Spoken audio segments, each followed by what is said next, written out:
Hi, today we are in Chiang Rai.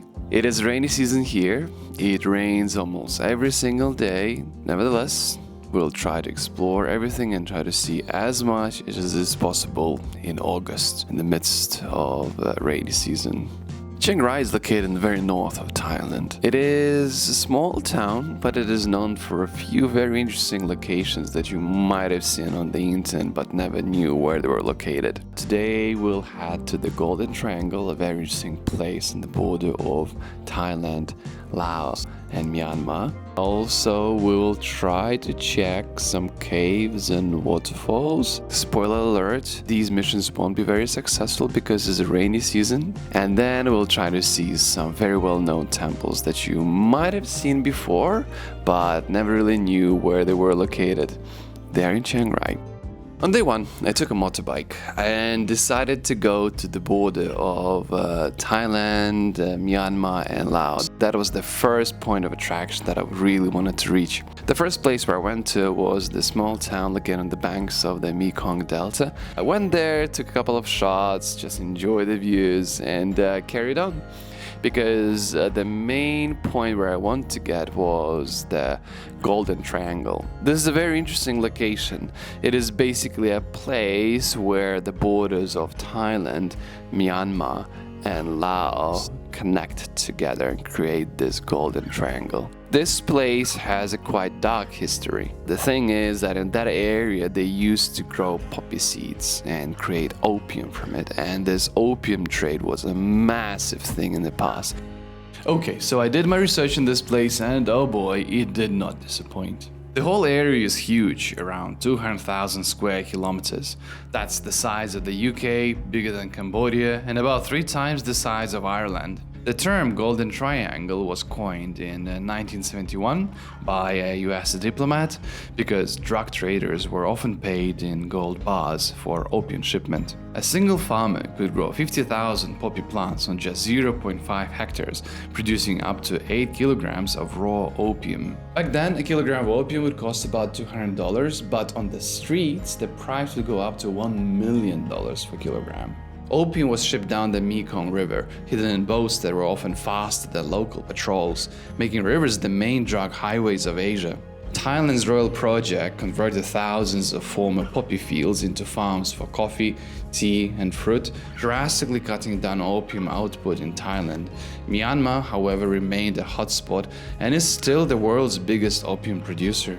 It is pretty insane, and you do notice some signs of unexpected wealth in Chiang Rai, which is quite unusual for a city of this size. Anyway, let's go back to adventure. After that, I decided to go and see this town located on the border with Myanmar. I love locations like this. It feels like a teleport to another world, really. There's Thailand and there's Myanmar, and they live different lives over there, different histories, different situations. And then there's this little bridge over there where you can see, and yeah, you like cross it and you're in another country. There's a small interesting attraction that is called the Sky Bridge, and basically you can climb on top of it and see Myanmar. On the other side you could see a Burmese town. It was very interesting to just look at it, explore from afar, see all their temples. That some buildings look similar, but some temples look very different, so that was interesting to observe. The clouds were getting quite serious, and I wanted to go to see one more attraction, which is a cave. This is the infamous cave where the football team of boys got stranded. So about the cave. The full name is Tham Luang Nang Non, which translates to Mountain of the Sleeping Lady. Such a poetic name. And you've probably heard of the tragic accident that happened here. I won't go into too much detail, there are excellent documentaries about it, but here's the short version. On 23rd of June 2018, 12 boys from a football team and their coach ventured deep into this little-known cave. While they were inside, heavy rain began pouring, flooding the passages and trapping them underground. The very next day, a massive international rescue operation began.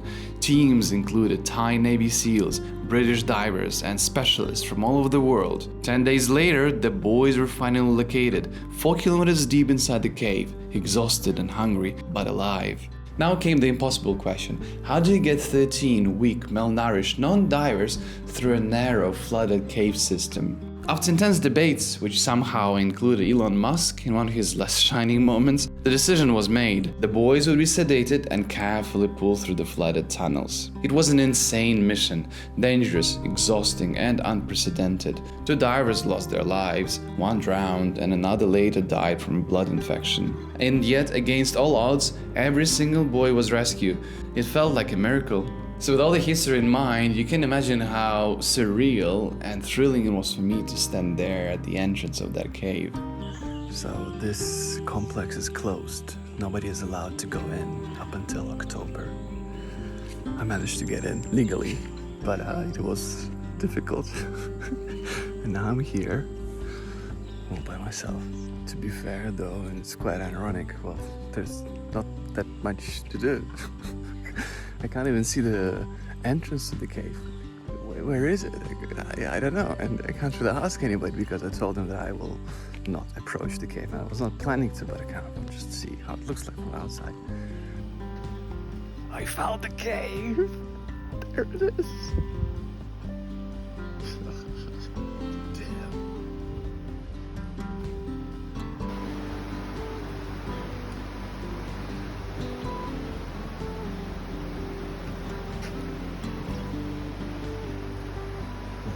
So cold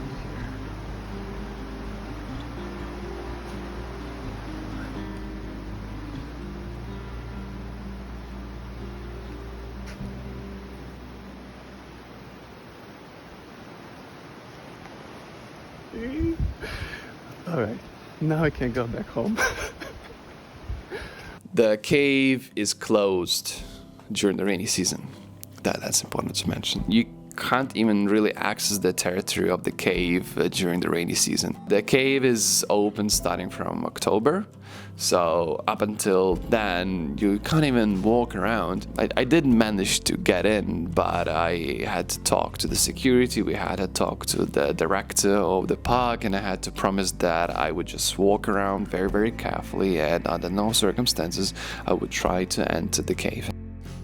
On day 2, I thought to have a little bit more of a relaxing day. For day 2, I wanted to see those very well-known temples that everyone knows about and everyone must have seen before on the internet. The first place I visited was White Temple. Originally it was a small, rundown temple on the outskirts of Chiang Rai. But in 1997, a local artist decided to completely transform it. Using his own money, he began an ambitious lifelong project to rebuild and reimagine the temple. His goal, to turn it into a stunning fusion of traditional Buddhist architecture and modern art, packed with symbolism and hidden messages. The work is still ongoing today. They're planning to finish it by 2070, but even now, this temple has become one of the most iconic landmarks in Thailand.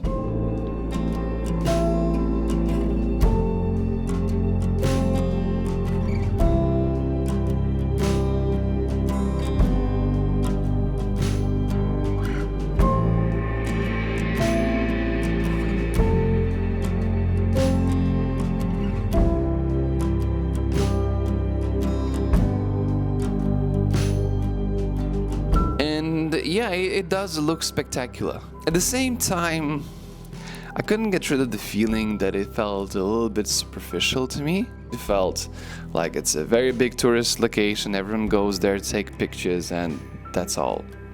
On that day, the weather was extremely hot. It was over 33-34 degrees Celsius. It was really bright. So what I did, I left the White Temple and had a quick lunch and then headed back home just for 2 or 3 hours of resting at home. At 4, I left my hotel and rushed to this place that is called Black Temple. And yeah, it was really nice. Really beautiful buildings of, black wooden color. It was getting darker. The sun was slowly going down. So the views, some shots were just spectacular. I didn't have that much time over there because I reached the place at 4:30 and it closes at 5, so I had practically 40-45 minutes for everything. Ideally, you would probably need a little bit more time to see everything. Once I was done there, I decided to go to another spot. It was the last location on my list.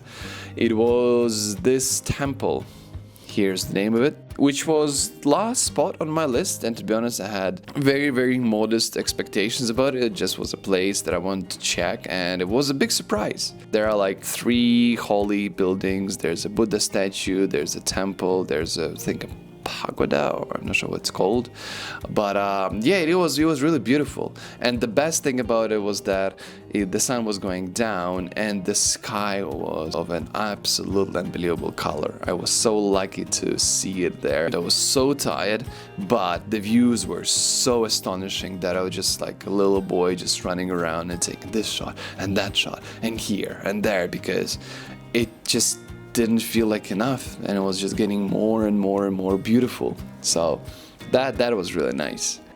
And that was basically, that was the last location. After that, I just walked around the town, checked the night market. The night market was pretty cool, full of life, busy with people buying, selling things. Just to summarize Chiang Rai, I think it is a really good place to spend 2 days. There's a lot to explore, a lot of things to see, but not too much. So 2-3 days would be just enough for Chiang Rai. My small mistake that I made here is that there is an international airport here. I didn't really know about it, but like today I'm going back to Chiang Mai, because then tomorrow I'm flying to Bangkok from Chiang Mai airport. And to be honest, I could have just stayed in Chiang Rai and tomorrow fly to Bangkok. The tickets are basically the same price, so that was a bit of a mistake on my side, but you know, errors like that happen sometimes, not a big deal. In any case, this will do for now. Thanks a lot for watching this video. I hope you enjoyed it. I tried my best to capture like the best shots, the best views of Chiang Rai. I hope you found them beautiful, and I hope the information of this video is going to be useful for you. As usual, please let me know what you think about the video. Please like, subscribe, leave a comment section down below.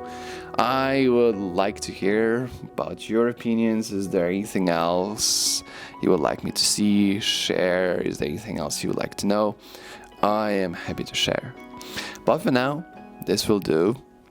Bye, and see you soon.